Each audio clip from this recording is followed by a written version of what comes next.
عالیہ کی داستان۔ عالیہ کی 10 سال پہلے شادی ہوئی تھی۔ شادی بہت دھوم دھام سے کی گئی۔ شادی کے 6 ماہ بعد ہی عالیہ ماں باپ کے گھر آ کے بیٹھ گئی۔ وجہ وہی شکایت جو عام طور پر ہر بہو کو اپنی ساس سے ہوتی ہے۔ ماں باپ نے بیوقوفی کی کہ بجائے اسے سمجھانے کے، اس کے شوہر کو بلایا اور الگ گھر کا مطالبہ کر دیا۔ داماد نے اپنی مجبوریاں بتائیں کہ میں الگ گھر لینے کی پوزیشن میں نہیں ہوں۔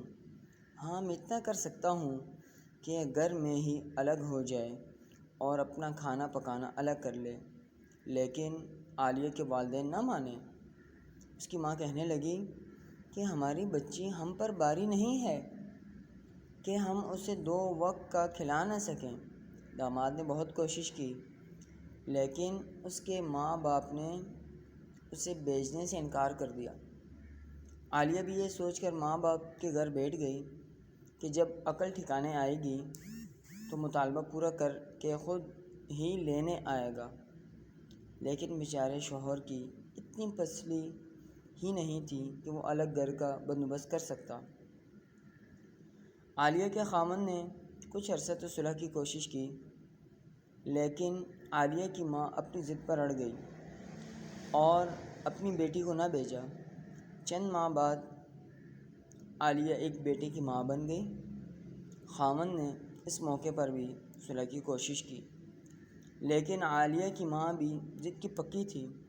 داماد کو بے عزت کر کے گھر سے نکال دیا کہ جب تک میری بیٹی کے لیے الگ گھر کا بندوبست نہیں کرتے تب تک بیٹی نہیں بھیجوں گی۔ بیٹی بیچاری بول ہی نہ سکی کہ امی میں اب جانا چاہتی ہوں۔ اس بات کو اب 10 سال ہو چکے ہیں اور عالیہ اپنے بیٹے سمیت ابھی بھی ماں باپ کے گھر بیٹھی ہے۔ اس نے کئی بار جانے کا فیصلہ کیا، لیکن ماں باپ کی عزت کی وجہ سے چپ رہی۔ اب بیچاری عالیہ بھائیوں پر بوجھ بن چکی ہے۔ والد انتقال کر چکے ہیں۔ ماں بیمار ہو کر چارپائی کی ہو گئی ہے۔ عالیہ کا بیٹا بیچارہ باپ کے ہوتے ہوئے بھی یتیموں والی زندگی گزار رہا ہے۔ وہ اب پچھتاتی ہے اور یہ سوچ سوچ کر پریشان ہے کہ اس کی ماں کے بعد اس کا کیا بنے گا۔ ماں یہ نہیں سوچ رہی، بس اپنی بات پر ہی اڑی ہوئی ہے۔ لوگ سمجھا سمجھا کر تھک گئے ہیں، پر کسی کی بات بھی اس کی سمجھ میں نہیں آتی۔ میں یہ سوچتی ہوں کہ والدین کتنے بیوقوف ہوتے ہیں، جذبات میں آ کر غلط فیصلے کر کے اپنی بیٹی کی زندگی تباہ کر دیتے ہیں۔ بیچاری ساری عمر بھابھیوں کے طعنوں کا نشانہ بنتی ہے، ذلیل و خوار ہوتی ہے۔ وہ یہ نہیں سوچتے کہ بیٹی کی ضرورت صرف 2 وقت کی روٹی نہیں، بلکہ اسے اپنے خاوند کا سہارا چاہیے۔ اس کے بچوں کو اپنے باپ کی ضرورت ہے۔